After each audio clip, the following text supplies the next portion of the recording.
Pernah nggak sih kalian ngerasa ada yang aneh sama pekerjaan kita ini?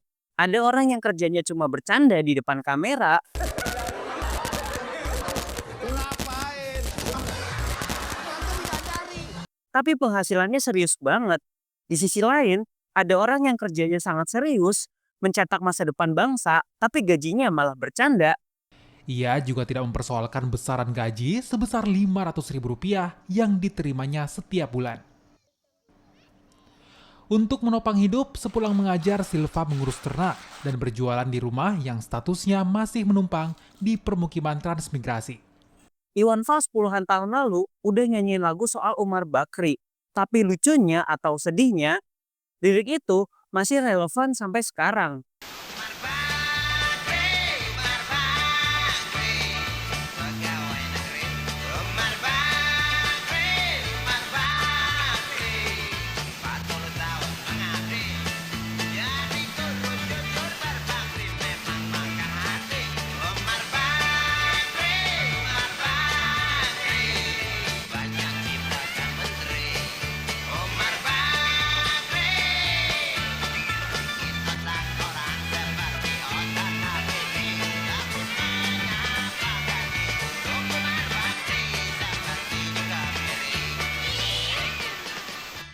Banyak yang bilang guru itu pahlawan tanpa tanda jasa. Tapi sepertinya kata itu disalahartikan menjadi pahlawan tanpa gaji layak. Hari ini kita bakal bedah sebuah kenyataan pahit. Kenapa gaji guru di Indonesia, bahkan di dunia, nggak pernah benar-benar bisa tinggi. Apakah ini murni kesalahan pemerintah atau ada sistem yang emang sengaja bikin gaji mereka tetap di bawah layak? Simpelnya, kalau kita tanya AI atau hitung kasar pakai data ringan, anggaran untuk program-program besar pemerintah sebenarnya itu fantastis banget. Katakanlah anggaran makan bergizi gratis, MBG. Secara matematis, kalau dialokasikan untuk guru, setiap guru di Indonesia bisa dapat tambahan gaji sekitar 8 juta rupiah per bulan.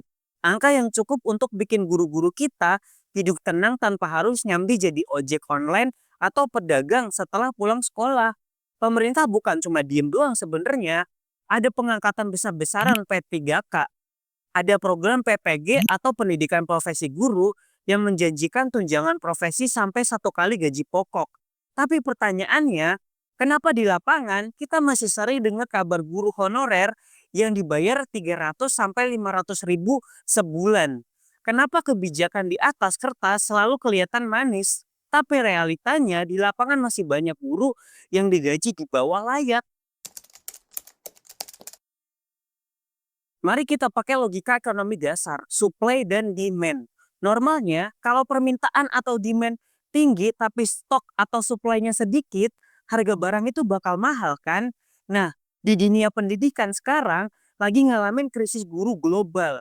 Bukan cuma di pelosok Indonesia, tapi di Amerika Serikat, Inggris, Jerman, sampai Australia. Sekolah baru terus dibangun, kelas baru terus dibuka. Logikanya, profesi guru harusnya jadi barang mahal. Gajinya harusnya naik biar orang mau jadi guru. Tapi faktanya, gaji tetap dan gak naik mengikuti inflasi. Sementara beban kerja ditambah, administrasi makin ribet, stres meningkat, dan ujung-ujungnya banyak guru yang burn out terus malah resign. Di Inggris ada istilah pay penalty, di mana kenaikan gaji guru nggak pernah bisa ngejar inflasi. Di Amerika, cuma 15% guru yang merasa puas sama gaji mereka. Sisanya harus cari kerja sampingan buat sekedar bertahan hidup. Kenapa anomali ekonomi ini bisa terjadi? Ada dua alasan besar, dan yang pertama adalah paradigma. Kita udah terbiasa dengan narasi bahwa guru adalah pengabdian. Dan entah kenapa kata pengabdian ini sering dijadikan tameng untuk menjustifikasi gaji kecil. Ya kan niatnya ibadah. Nanti rezekinya datang dari pintu lain. Ini pola pikir yang berbahaya kalau terus dipelihara. Saat seorang bekerja, dia berhak mendapatkan kompensasi yang pantas secara profesional. Niat ibadah itu urusan personal, tapi gaji layak adalah hak industrial. Masalahnya, lingkungan kita, ya orang tua, tetangga, bahkan sampai guru lain, masih mendukung pola pikir ini. Akibatnya, saat ada sekolah negeri atau swasta buka lowongan dengan gaji receh, antriannya masih panjang. Selama masih ada yang mau dibayar murah demi label pengabdian, sistem nggak akan pernah merasa perlu menaikkan standar gaji. Karena udah ada orangnya. Alasan kedua, dan ini yang paling krusial di Indonesia, yaitu harapan untuk jadi ASN. Banyak guru muda mau bertahan dengan gaji 300.000 karena mereka berharap itu adalah investasi untuk diangkat jadi P3K atau PNS lewat jalur pengabdian atau honorer. Mereka terjebak dalam harapan bahwa kalau saya sabar sekarang, nanti pemerintah bakal angkat saya secara otomatis. Coba kita bayangkan sebuah skenario ekstrim kalau dalam 2 tahun aja, semua guru yang digaji miris punya prinsip, gue nggak mau ngajar kalau digaji nggak masuk akal. Nggak ada yang mau daftar honorer kalau cuma dibayar di bawah kelayakan. Terus apa yang terjadi? Sekolah bakal lumpuh. Pemerintah bakal panik luar biasa karena nggak ada yang ngisi kelas. Di titik itulah pemerintah dipaksa secara agresif untuk memperbaiki struktur gaji agar pendidikan nggak kolaps.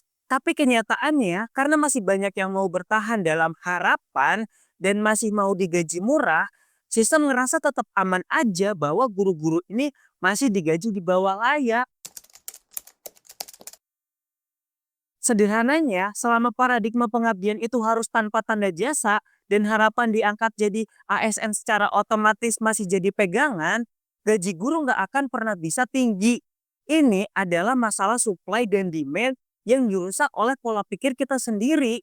Pendidikan itu penting, tapi kesejahteraan pendidiknya jauh lebih penting kalau kita mau bangsa kita bener-bener maju. Itu opini dari gue. Silahkan kalau ngebantah ya gue senang hati. Mungkin ada pendapat lain. Kalau kalian punya sudut pandang yang berbeda, silahkan diutarakan. Gue Septian Pratama pernah menjelaskan opini ini. Sampai jumpa lagi.